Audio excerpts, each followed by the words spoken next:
Welcome, everybody, and welcome. A round of applause for Justice Sotomayor, please. Thank you.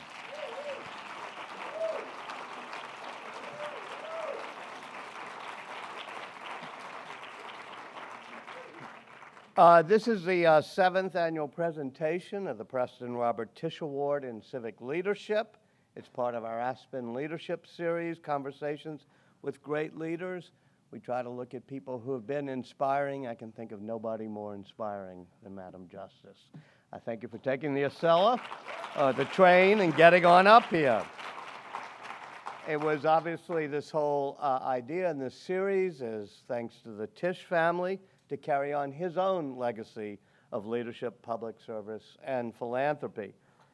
Prior recipients of this award have included Wynton Marsalis, Billie Jean King, Michael Bloomberg, John Lewis, and Darren Walker, who I know is here with us tonight. Hello, Darren. And Bob Tisch made an incredible impact on society, both in business, in sports, public service, and in philanthropy. He built the Lowe's Corporation with his brother Larry, served as Postmaster General, and then, in partnership with Wellington Mara, his own the New York Giants. I had a wonderful privilege of being there and watching a great game. But it was really his concern for people in community for which he's most remembered, especially the people of New York. This year's award recipient, Justice Sotomayor, carries on that tradition of concern for people, but also of concern for community, as well as sharing the love of this town. I had the privilege, we were just chatting about this town, going through restaurants and all. She's only lived in 3 out of the 5 boroughs, but you still have time left. And if anybody's from Staten Island, we're hoping you'll move from the village to the island for briefly. Laurie, to introduce Laurie Tisch to this crowd would be a bit redundant, but she'll present tonight's award. But I just want to say she really does carry on the family tradition. I think of Bob Tisch, and I think how proud he was and would be and is as he looks down on his daughter, Laurie. Her fund, the Illumination Fund, really seeks to make sure that there's opportunities for all people in our society, whether it's health, food, the arts. And in addition, her brothers, Stephen and Jonathan, see a few of the Tisch family members, they've been generous supporters of this program. In fact, they recently agreed to fund 3 more years of this leadership program, which I hope means more opportunities for people in New York to think about not only leadership, but values-based leadership. Somehow or another, when people talk about leadership, I said, we got a lot of leaders. We actually need some who lead based on the fundamental values that we all share. Let me show a brief video, and when it's over, the next person you'll hear from is Laurie herself. Thank you.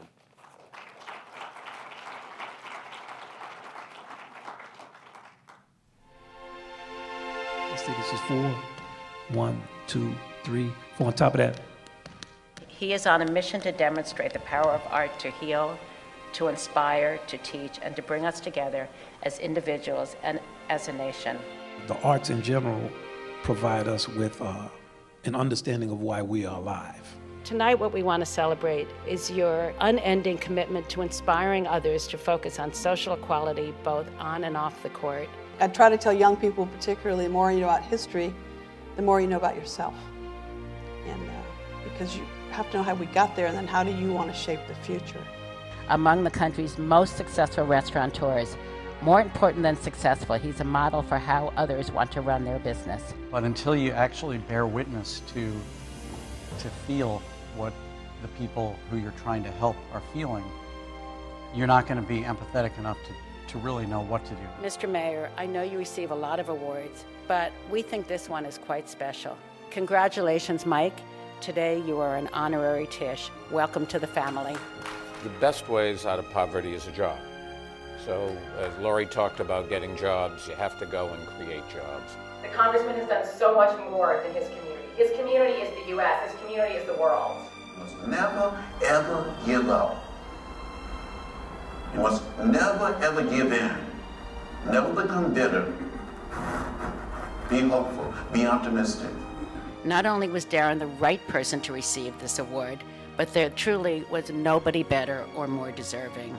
Justice requires that we not simply say, let me write a check to the homeless shelter. Let's really interrogate why there are so many homeless people. Why do we live in a society that produces this much homelessness? And what are the structural underpinnings that seemingly produce and reproduce bad outcomes?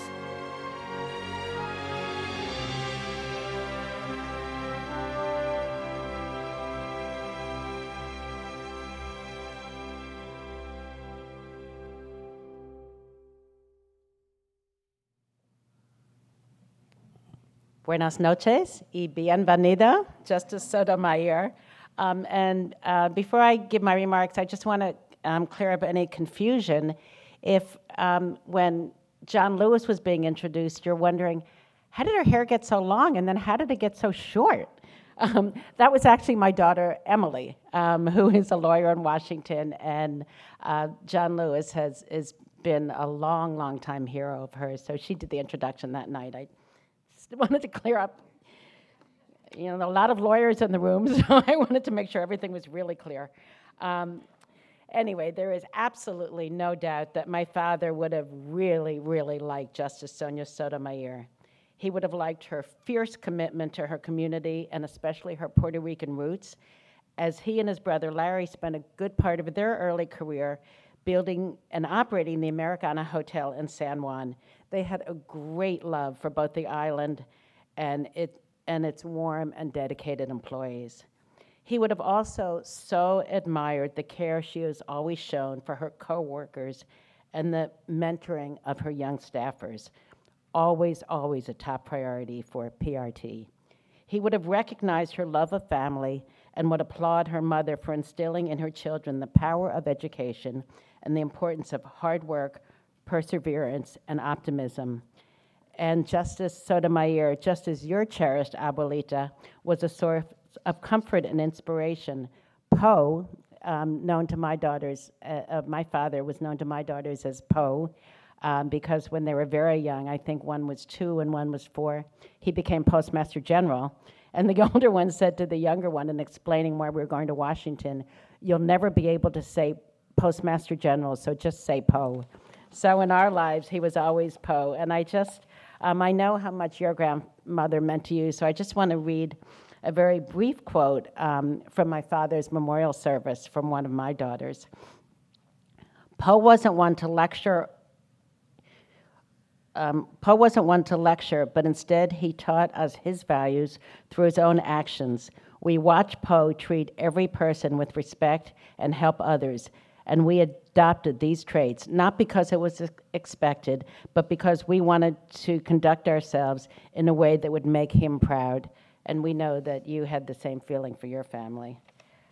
My father also shared a passionate commitment to New York City roots, as did Justice Sotomayor, as exemplified by her support of a local ball team and her work with local nonprofits and New York City organizations committed to helping people gain the tools and support needed to lead fuller and healthier lives. Although my father was from Brooklyn, not the Bronx, and he didn't grow up in a housing project, his family moved yearly to get an extra month's rent-free.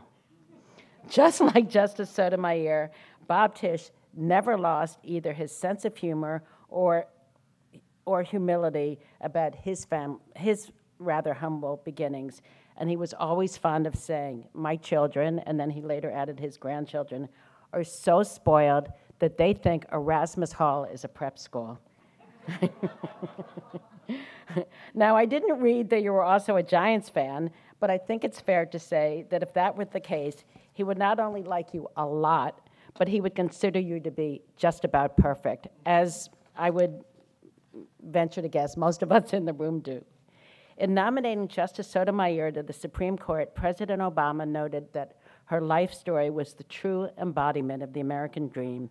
She grew up poor in the Bronx, developed juvenile diabetes at 7, which she managed pretty much on her own, and lost her father a few years later.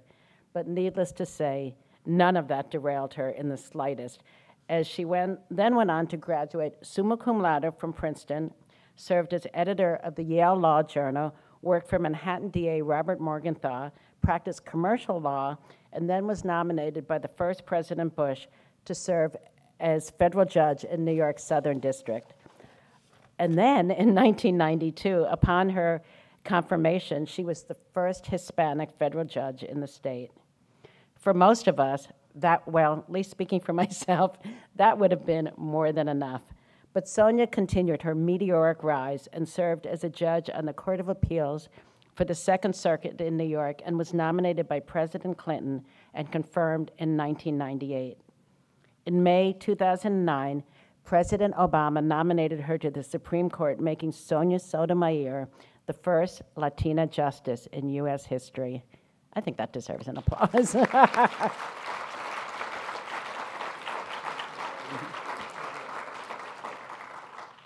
Justice Sonya Sotomayor, it is truly my honor and great delight to present this award to you on behalf of my family, represented by my daughter Carolyn and her husband Will, not only for your tremendous and awe-inspiring accomplishments, but also for your deep commitment to the values and beliefs that my father so deeply treasured, and you have lived so well by the example you set for all, especially young people, namely, that a deep concern for community, empathy, and perseverance can bring about much-needed change in the lives of people, and as a consequence, in our beloved world. It is truly my greatest honor to present you with the 2016 Preston Robert Tisch Award in Civic Leadership.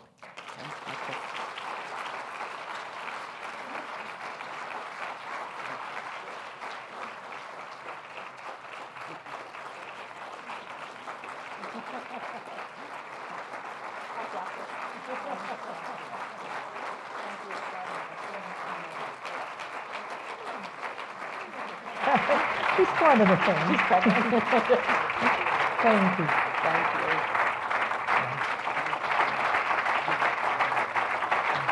Congratulations. Thank you. Oh, sorry. We'll wrap this up for you. You don't have to put it in your purse. It's beautiful. Well, thank you very much. Thank you. And now you have Lori? free lifetime tickets to the Giants game. Lori, I have in the audience among my closest friends, they have season tickets to the Giants. And the only Super Bowl game that I have seen in recent history was the Giants win. I would have very much liked to have met Bo, because he sounds like an incredibly special man. But that room full of friends would have told you, perfect, I'm not. He may have been, however. Well, thank you for being here. I noticed you just went upstairs to see the Francis Picabia. So did you? It was wonderful. Yeah. I took advantage. I got here at 5 o'clock, and the lovely curator, Linda, took me for a walk around, and we went up to their new exhibit on the 6th floor, and you should go see it. It is spectacular. What a creative, innovative man in painting. And what I particularly loved myself was the mixed mediums that he used. His art literally comes off the canvas. And borrowing from surrealism, Cubanism, to his own mixture of things. Quite a fascinating exhibit. Take advantage. Thank you. And it sort of reminds us. And I think if we leave before 8 o'clock, admission is for free. All right. We'll make sure. Yes, we'll get you there. But yeah, listening to what you just said, too, it reminds us of the importance of diversity, too, because he had so many diverse influences, lived in so many places, and that, too, is a theme of your life. I mean, how did growing up, you know, where you did, help shape who you are and what you think about the law?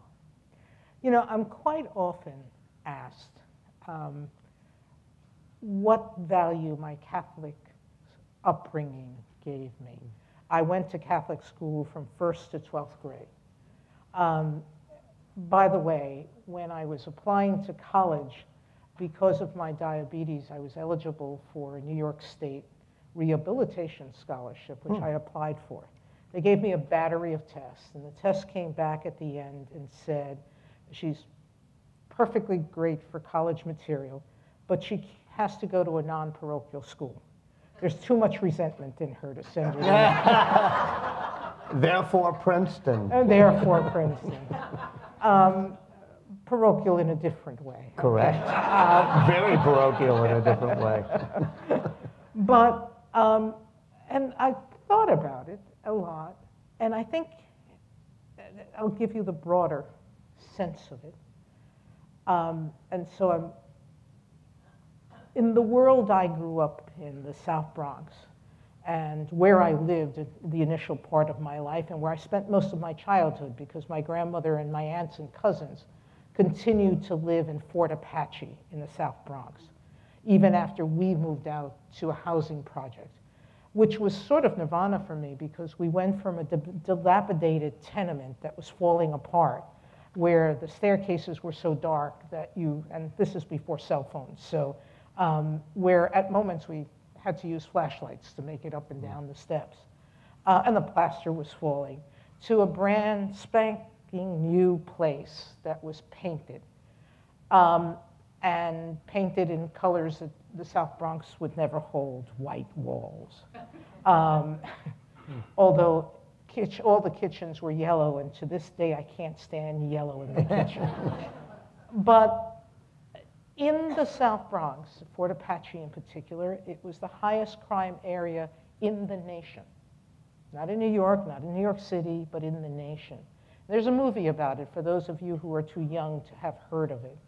And it portrays the horror of the South Bronx. Not only its decay, but the fact that evil really existed there.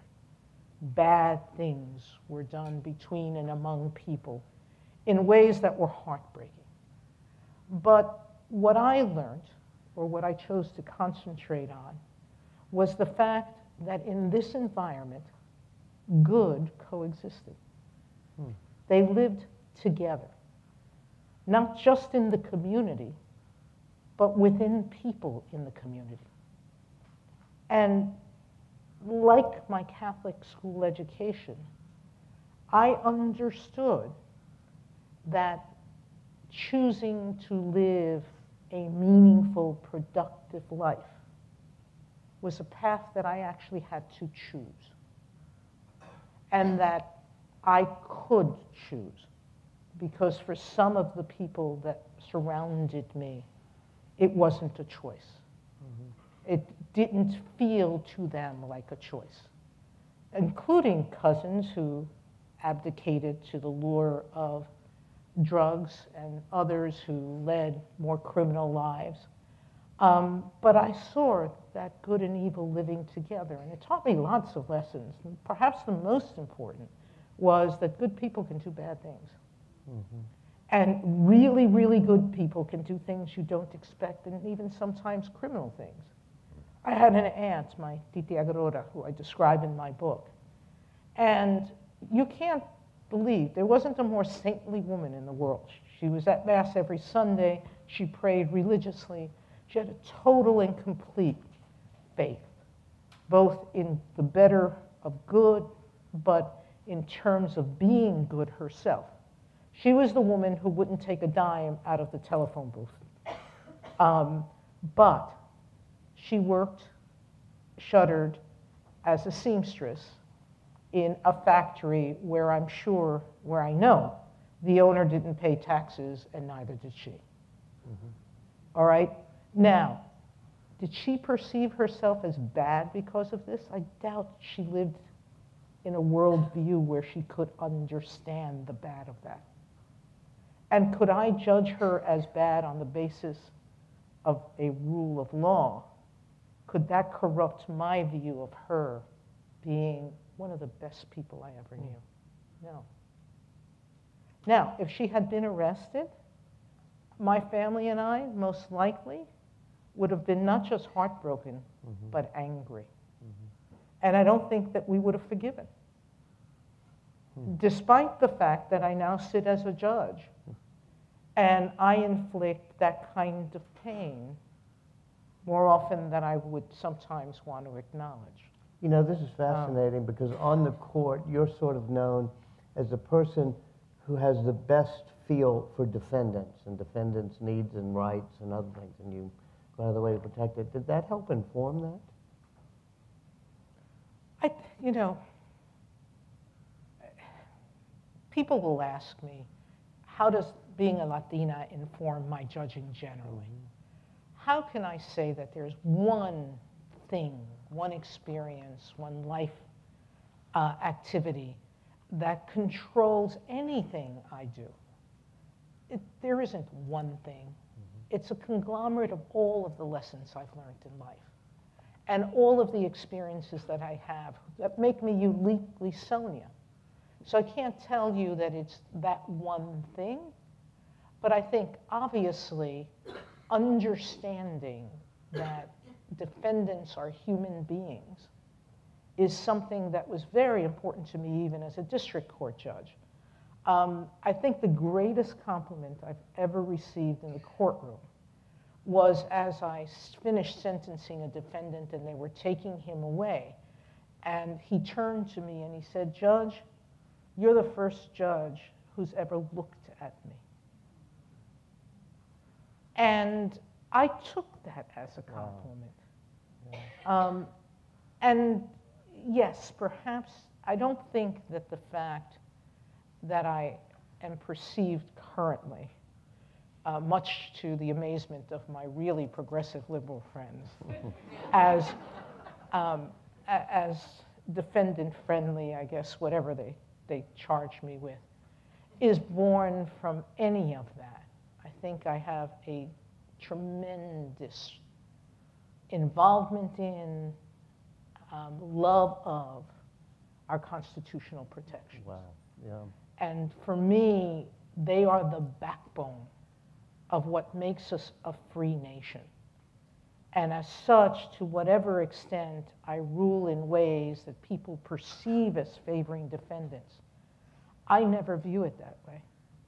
I view it as favoring the Constitution. You know, it was somewhat controversial, or you'd said it many, many times, but then at your confirmation it became somewhat controversial, that you said as a Latina, you know, you're bringing experiences. Do you feel that diversity of experiences is important in courts? I mean, do you watch it in the Supreme Court? It's important everywhere. Yeah. You know, no one lives exactly the same life experiences. Everyone is uniquely themselves and uniquely whatever has been given to them to be exposed to. And I find that in every conversation, whether it's in a classroom, whether it's among judges, whether it's among people in passing, the insights that those who have experienced something else can give you is amazing. Walk as I did with a curator through a museum, and they will tell you the backstory of each piece of art, and that story makes you appreciate more what you're looking at. Mm-hmm. You understand better what motivated the artist in that drawing, what he or she was coping with, and what they were trying to invoke in you. And that gives you a much richer appreciation of what you're looking at. Well, I think the same is in almost anything you do in life. The more people you involve in those conversations, in that exchange, the better, I think, the sense of understanding can be. You know, part of your backstory is having been an assistant DA, too. And so did that sort of give you both sides? Absolutely. In a prior conversation with Linda Greenhouse of the New York Times at my alma mater, Yale, she pointed out that it was interesting that the two justices with direct criminal law litigation experience, not appellate experience, but litigation experience, were me as a state prosecutor and Justice Alito, who was U.S. Attorney in New Jersey. And she said, but we couldn't be diametrically opposed in how we approach constitutional protections. And she wondered why. And I said to her, you know, I think that the reason is that when you're a state prosecutor, you are really, A, living with very limited resources. B, you are seeing the worst criminal activity imaginable, the worst in people. And the worst in people includes understanding that that can lead both to some senses of despair in law enforcement, some greater sense of injustice in a system that neither gives them the resources or the time to investigate and prosecute things that they feel are horrific, but where justice can sometimes in the courtroom demand that a defendant be released. Whereas when you're a U.S. attorney, you're in the federal system. There's plenty of resources, plenty of time, and plenty of rules where you can do what you think is just. He views the world through a lens of prosecutors and police in the federal system being always people of integrity. I view it with, we're all human. And the vast, vast majority are doing their work with integrity and with a sense of professionalism and a sense of doing it right. But we can also experience and see that there are occasions when that doesn't happen. What are the forms of law enforcement overreach that concern you the most now? Oh, that's interesting. I don't think I have a particular concern that isn't based in what has existed forever. You know,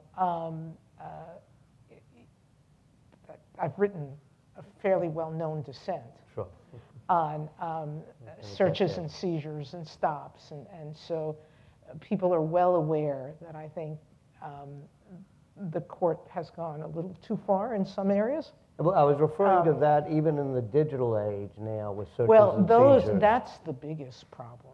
And I wrote a different dissent, not dissent, but a concurrence in an opinion called Jones, where I spoke about us as a society having to rethink privacy, which was always the principle of the Fourth Amendment, the sort of core ingredient surrounding the Fourth Amendment.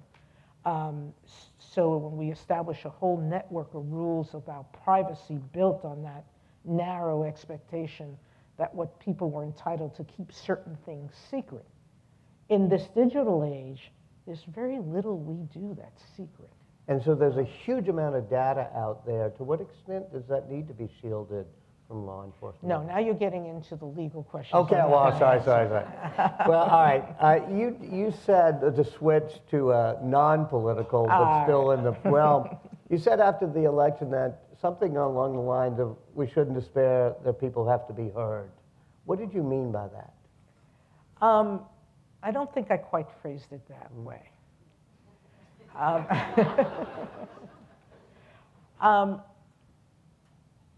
I don't think any loss, it calls for despair. I think losses in life are challenges.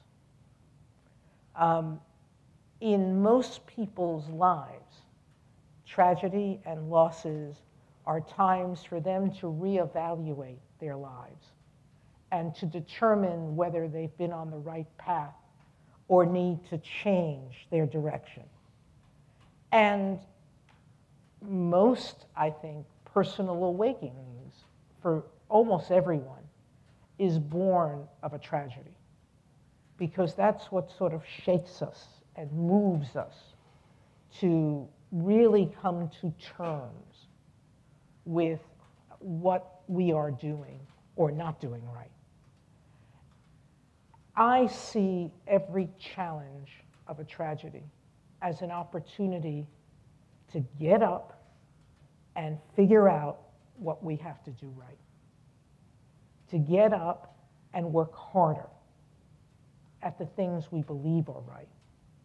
And to get up and go out and challenge the things we think are wrong. And so for me, whether it's this past election. Siri is unsure of what you said. Yes, right. Is a time for those people of goodwill to understand that we just have to fight harder for the things we think are right, and to continue working for the things we think are right. Part of that is, thank you. I'm going to take a break for the applause. Part of that you've been on the forefront is racial justice, and I think, correct me again if I'm wrong, but I think Justice Roberts once said the best way to get beyond racial discrimination is to stop discriminating based on race. And I think I think you said something different. And you said, I think, I'll let you say it, but society is a bit more complex than that. It is a lot more complex. The way to stop racial discrimination is to start talking about it, essentially. To be open and to be direct about it. To move around oblivious to what we see, to me, is a useless way to discuss a deep-seated problem that we're still struggling with. You're a very good poker player. We have a game tonight in the back room of the Modern. I hope you brought your money. Yeah. I expect to lose a lot tonight. Give me one example where sitting around the conference room of the U.S. Supreme Court, you've bluffed. Oh, no, I can't do that. No, I can't do that for the following reason. There's a very practical reason. What happens in the conference room is secret, and we're not supposed to talk about it. So what did you learn from poker then? Bluffing is a strategic thing that you have to do, but you have to do it, I think, when you have outs. When you're prepared to be called? Exactly. Yeah. And you're taking a chance, but one where you've assessed the odds and realize you still have some ways of winning. You know, Doyle Brunson says poker is knowing how to hold them and how to fold them. Right. And so, yes, that's what I've learned about poker, from poker. And finally, we're about to open it up, which I know you like, taking questions. But very divisive times, and probably more divisive coming up, and a Supreme Court that not only has 8 members, will I assume soon have 9. How do you keep civility in comedy, ability to work together as justices, even with Scalia, who was somebody who was supposed to be a pillar of civility and sort of friendship on the court. The court seems to be able to disagree without being disagreeable, unlike the rest of society. Well, we are disagreeable with one another, but in writing. And that's not necessarily a benefit or something positive. There are many who criticize some of the passion expressed in our opinions. But we recognize, because it's forced on us by the structure of our work, we have a certain number of arguments. We have self-imposed the rule that by the end of June, when our term ends, we will get our work done. And that elected terminus point helps us realize that if we don't stay civil with one another, we're not going to do our work. Number 2, we realize, equally important, that we're all on the same mission. We're on the mission to save the country and our Constitution and our form of government through law. And we all are appreciative of the fact that we're equally passionate about those goals. We disagree on how to get there, and we disagree passionately about how to get there. But you can respect each other if you understand that we are embarked in a joint task. And our task, as I indicated, we have self-defined. But I think if leaders, both in Congress and in other fora, understand that they've entered an enterprise where they've undertaken a goal, whether it is to serve the needs of the country, to vote for laws that help the country, they have an obligation to find solutions or to find answers that does that. Evading them is, I believe, abdicating your responsibility to the endeavor that you've entered into. And so, for me, I think, yes, those in all areas should understand and respect that once you enter the fray, it's because you care. And once you care, there should be a way of finding an answer. Based on the Constitution, too, which is Yes. what we all are upholding. Maybe we can turn up the lights a little bit, too, and if you raise your hand, a microphone will probably come to you. And right in the middle, to get our microphone runners some exercise, I see a woman there. I'm getting off the stage because I don't like sitting still. And I was on a train for almost 3 hours. And so I'm going to walk around. And I'll let you call on people if you want. Oh, well, I'd rather you do that so Okay. nobody thinks I'm playing favorites. How's that? Hello, tell me who you are. Hello, Madam Justice. This is such a big honor of, well, probably one of the biggest ones of my life because I did mock trial for 4 years in college and I never thought that I could actually get to ask you a question.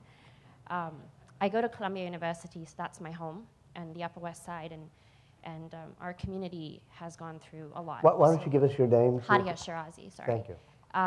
And we had sexual assaults on campus. We then had the Black Lives Matter movement, and then the election happened. And I see a campus that's torn apart. I see people that are hurt, and I see people that have stopped doing what they believed in. And every 2 weeks, I get to be a part of a conversation where we're trying to bring people back to try to remember what it was that made us wake up every day and come to school and to look at those portraits of these incredible men and women that have built our city and our country. And I ask you, what is the one thing that I can take? Come on over. Come on out. Do we have a photographer You're going to get in the a room? very personal answer here. Yes. Come on out. Sorry.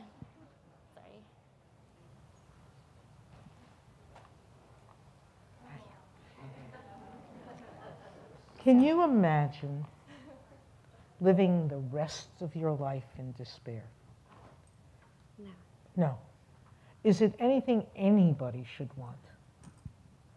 No. That darkness is one that I think not merely extinguishes light, but extinguishes the reason to live. And for me, that's why I said to you earlier, or said earlier, we can't despair. We have to keep doing good to feel good about ourselves. And once we give that up, there's no value to living. For me, the selfish survival of animals has its purpose in the greater animal kingdom, but not for human existence.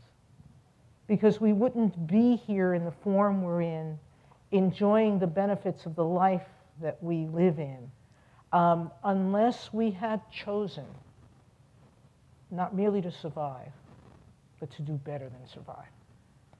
And so if you can engage kids in realizing that to give up is to live in despair, and it's just not valuable.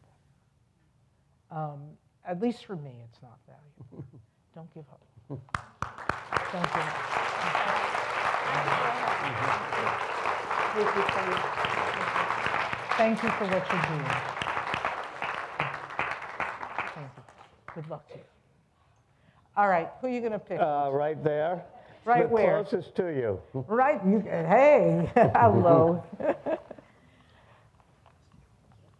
Justice Sotomayor, I'm Amy Ball, I'm a journalist. Hello. I feel like for the 4 weeks since the election, I have signed 1 million petitions, written 1 million emails, made 1 million phone calls, trying to defend the constitutional protections that you say are so deep a part of your belief system. It's hard to know if they're being heard, if they're at all meaningful. Is there something that we can do tonight, tomorrow, Monday morning, to protect the court against the atrocities that it seems Donald Trump has in plans for it? I'll protect the justice from having to be political here, but I'm sure you can answer at a higher level. I'm going to try. You have a mic, yeah. There. Yeah, I'm going to put that. Thank you. Thank you.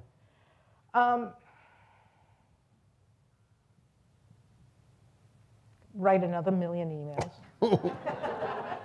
Sign another 1 million petitions. And don't give up. And remember, the court is there for life. And so whatever your views are, even if you don't think they're being heard, you have to continue saying them as loudly as you can. Mm-hmm. Is there much of a choice? Because if you don't, then there's no hope of ever affecting change. Mm-hmm.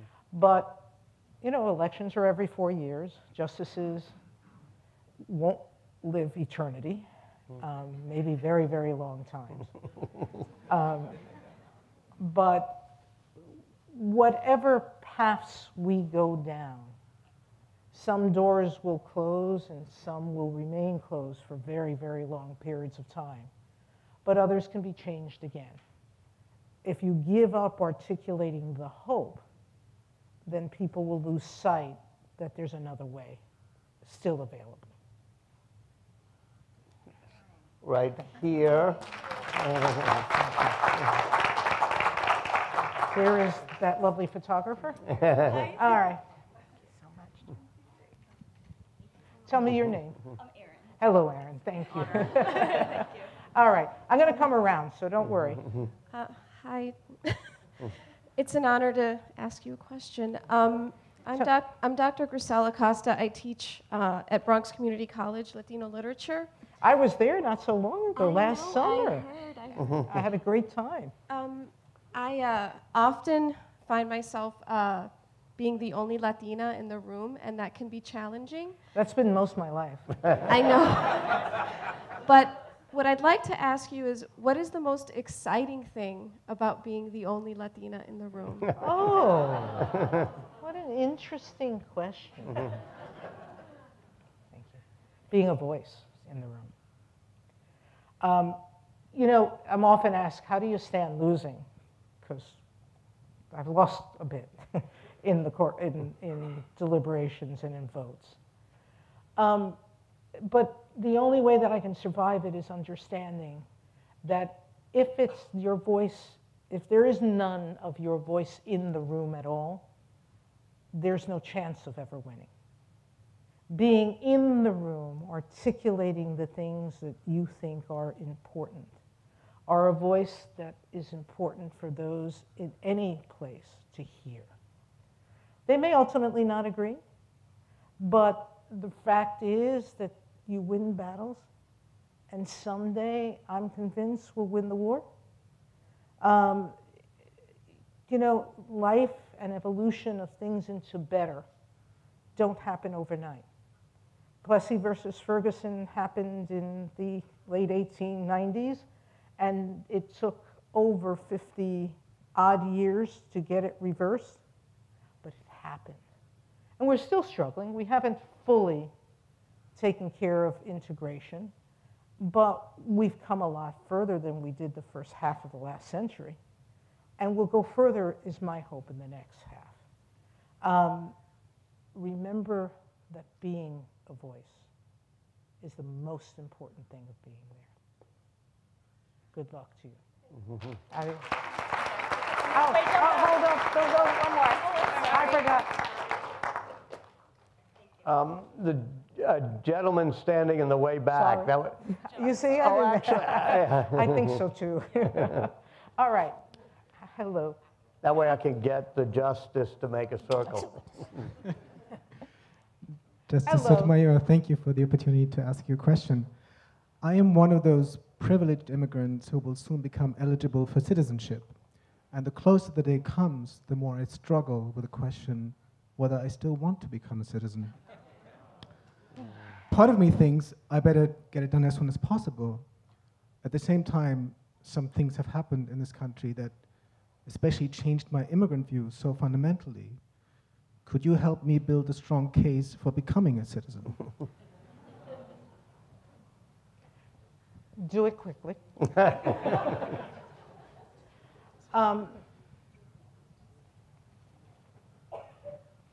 When I, often actually, not regularly the way I did when I was on the lower courts, but now as a Supreme Court justice, not infrequently, I attend ceremonies talking to new citizens as they're being sworn in as citizens. And a very important key part of my speech is to say we live in an imperfect country. And I don't go and say that every country is imperfect, although that's probably a reality, because we're human. Countries are made up of people, and by definition, nothing in life is perfect.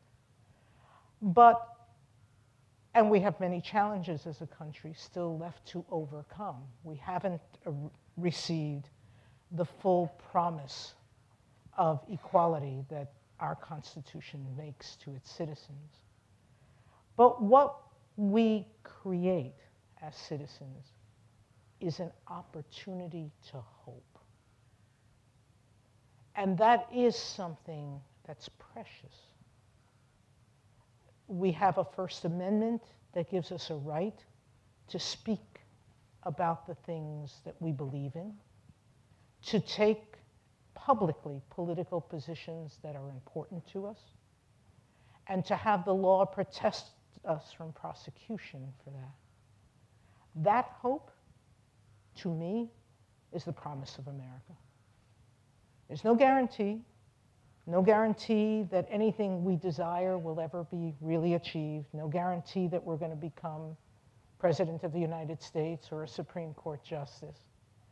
But that I lived in a country coming from where I did, from the poverty that I experienced, to being on the Supreme Court of the United States, it was the promise of hope. Don't give up hope on us. Join us. Okay? Let me, which way? If I can let the justice have some exercise, I'll look on this side of the room, and maybe she'll come over here. There are questions here? Questions? Sorry? Thank you. Thank you. Oh, okay. Gracias. Yeah. Mucho gusto. Yeah. Sorry, raise your hands. Tell me your name. Yes. All right. There. All right, Yes. where am I going? I'm coming this side. Okay. You're coming to this Hello, side. Yeah, that woman who has the young woman. Yeah, this woman there. Yeah. Okay. Where? Sorry. Sorry to make you walk so far. No, I don't mind. I was coming down this side anyway. Hello. How are you? Justice Sotomayor, thank you so much for being with us. My name is Zoe Weinberg, and I'm a student at Yale Law School. Oh. Congratulations. Thank you. I'm curious. I'm very fond of it. I'm curious to what extent you think the court should be concerned with or responsive to public opinion, or whether that business is more properly left to the legislature. It was a question of Mr. Dooley, which is whether the court should follow public opinion at times, or be sensitive to it.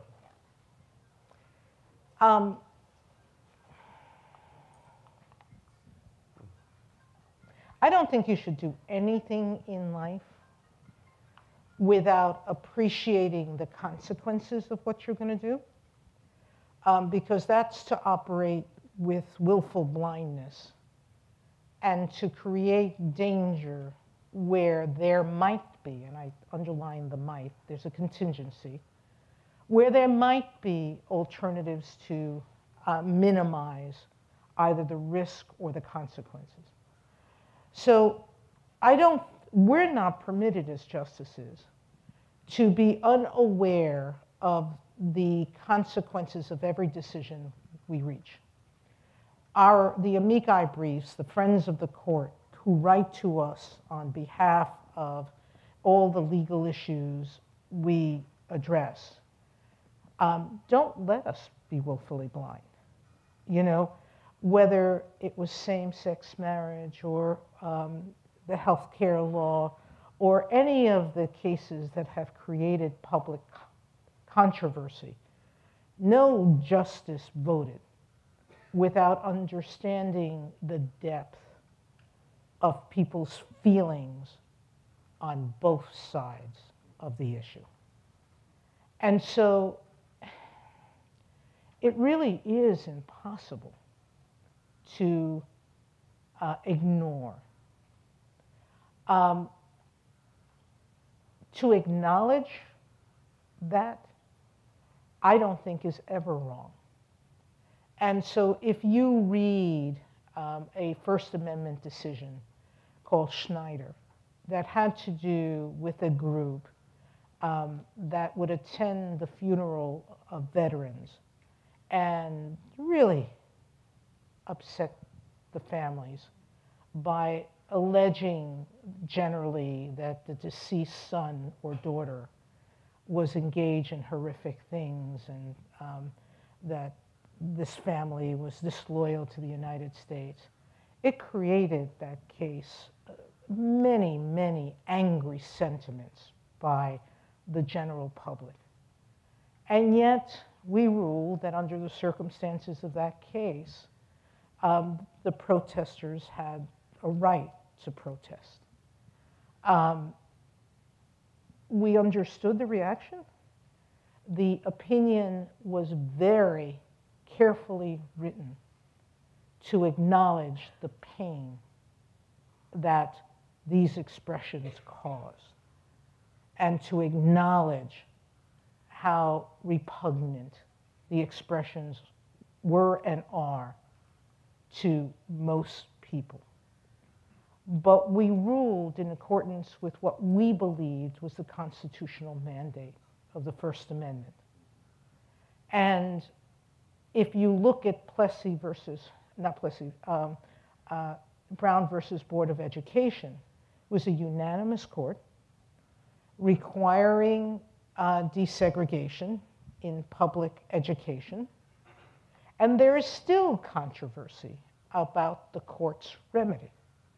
There are those who say that the court abjured its responsibility by not ordering desegregation immediately, and instead it used what some scholars call the equivocating words that have kept this issue alive for far too long of with all deliberate speed. I wasn't there. But I do suspect that those words were chosen deliberately, all right? And taking into account public reaction and anticipating some of the difficulties that would occur.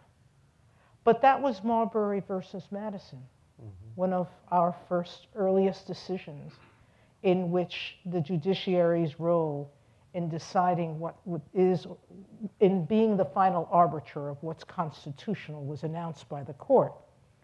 There, the court decided that what the president had done was unconstitutional, and then it said it didn't have the power to tell him to do otherwise. Every historian recognizes that the justices knew that if they told Jefferson what to do, he would say, so what? And so a legal principle was established that over time has taken roots so strong that today I don't think there's a doubt that the court doubts or the country doubts that we can tell the president what he can do or not do. But that wasn't the moment to do that. And so I guess in direct answer to your question, I don't think that public opinion is a basis, negative public opinion, is a basis not to do the right thing under the Constitution. But I think it is a basis to understand how the right way to say it and the right way to implement it. And so I don't think there's anything wrong with that latter. Thank you. The gentleman back there asked, why would one want to become now a citizen of the United States? Yes. I think we could all agree on a particular answer for tonight. It was because of people like you, Justice Sotomayor. Thank you. Thank you so much.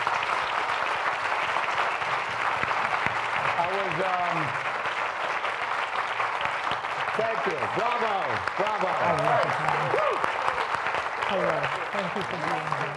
Thank you for coming.